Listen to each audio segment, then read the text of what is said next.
হাত না তুলেও দোয়া করা যায়, হাত তুলেও করা যায়, কিন্তু বিষ্ণু বলেন হাত তুলে চাও, কারণ ইন্নাল্লাহা হাইয়ুন কারীম, আল্লাহ বড় লাজুক এবং লজ্জাশীল। বান্দা যখন হাত তুলে ভিক্ষুকের মতো কিছু চায়, ওই হাত খালি হাতে ফিরিয়ে দিতে আল্লাহ লজ্জা লাগে।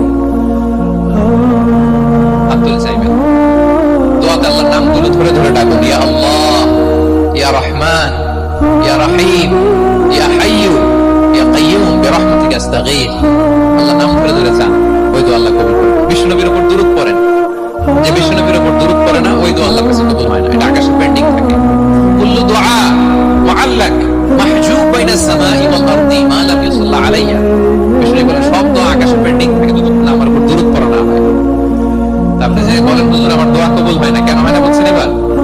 নবীর উপর দুরূদ পড়েন নাই তো। আল্লাহুম্মা সাল্লি ওয়া সাল্লিম ওয়া বারিক আলাইহি।